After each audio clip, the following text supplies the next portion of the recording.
Rebutan warisan sang kakak ingin sang adik menjual rumah yang ditinggali sang adik karena itu rumah dari orang tua. Bahkan sang kakak bisa melakukan apa saja demi memenuhi keinginannya.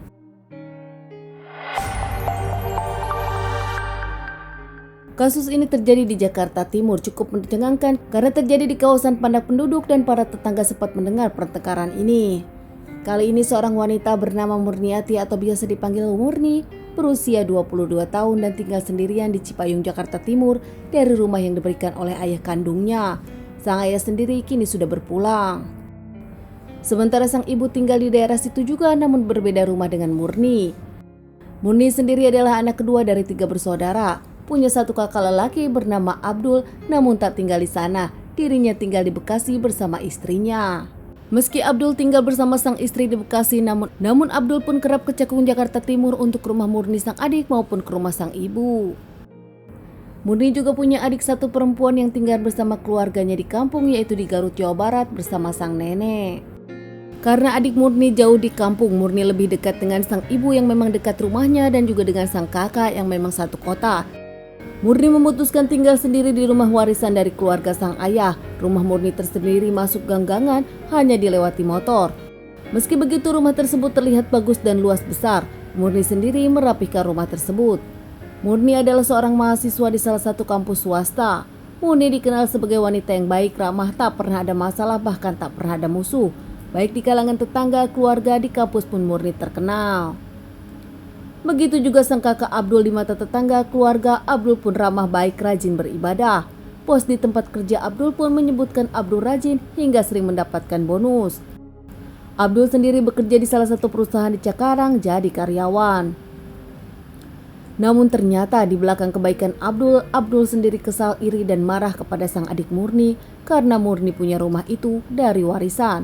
Sementara Abdul sebagai anak lelaki tak mendapatkan apa-apa. Abdul pun kesal merencanakan sesuatu yang buruk kepada sang adik Murni, hingga Abdul pun tak segan-segan siap menghabisi Murni. Saat itu dengan penuh kekesalan, Abdul datang ke rumah Murni, membahas tentang rumah lagi. Abdul menginginkan rumah itu dijual dibagi 2 agar adil. Namun saat itu Murni ngotot kalau warisan itu dari ayah kandungnya dan Murni tak mau menjual. Antara Abdul dengan Murni pun berakhir dengan cekcok. Sempat kedengaran tetangga, namun tetangga tak tahu Murni ribut dengan siapa dan tetangga pun enggan untuk membantu karena bingung. Tanpa ada yang tahu, ternyata di dalamnya Abdul berakhir dengan membenturkan Murni beberapa kali hingga mendekap Murni dengan bantal sampai tak bisa bernapas, tak bisa bernyawa. Usai tahu kalau Murni sudah tak bernyawa, Abdul pun mengambil beberapa barang untuk menyamarkan seperti perampokan. Abdul pun langsung kabur dengan ngebut. Mengebut dengan motor di kawasan lingkungan tetangga yang nampaknya kaget, bahkan tetangga menyangka kalau Murni baru saja dirampok. Para tetangga langsung ke rumah ibu Murni meminta ibu Murni untuk mengecek kondisi keadaan Murni.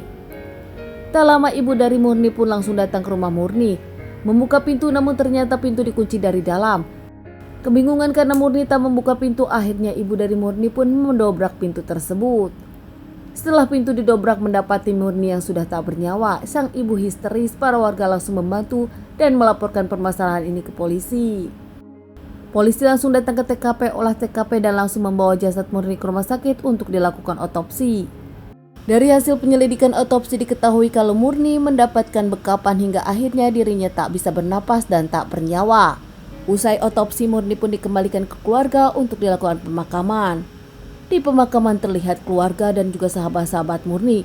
Bahkan kakak dari Murni pun Abdul ada di sana dan terlihat nampak sedih. Tak ada yang tahu kalau ternyata Abdul sendiri pura-pura sedih karena dirinya yang menghabisi Murni. Pihak kepolisian pun terus menyelidiki kasus ini. Di awal pihak kepolisian mengira kalau ini kasus perampokan karena banyak barang-barang Murni yang hilang juga. Namun setelah menyelidiki, pihak kepolisian merasa tak ada pintu atau jendela yang rusak. Hingga akhirnya pihak kepolisian kembali menginterogasi keluarga, teman terdekat, bahkan ibu dari korban. Melalui ibu dari Murni menjelaskan kalau rumah tersebut punya 2 kunci, satu dipegang oleh Murni, satu lagi pernah dipinjam oleh sang kakak yaitu Abdul. Dari keterangan itu akhirnya pihak kepolisian menginterogasi Abdul sebagai saksi. Namun setelah Abdul memberikan keterangan, pihak kepolisian langsung memindahkannya menjadi tersangka, bukan tanpa alasan. Akhirnya Abdul pun mengakui kalau pelakunya adalah dirinya dengan motif karena iri masalah rumah warisan. Abdul merasa dirinya tak mendapatkan keadilan hingga ingin menjual rumah tersebut namun ditolak murni. Berujung Abdul kesal gelap mata hingga akhirnya berujung menghabisi sang adik. Abdul sendiri langsung diamankan dan menjalani beberapa kali persidangan hingga akhirnya divonis hukuman 20 tahun penjara. Ibunda dari Murni sendiri bingung karena dulu Murni dengan Abdul adalah akur kakak beradik, namun kini semua berubah gara-gara harta. Teman-teman, sekian dulu permasalahan kasus yang aku bawakan kali ini. Semoga ini bisa jadi pelajaran untuk kita semua. Ditunggu bahasan kasus-kasus selanjutnya.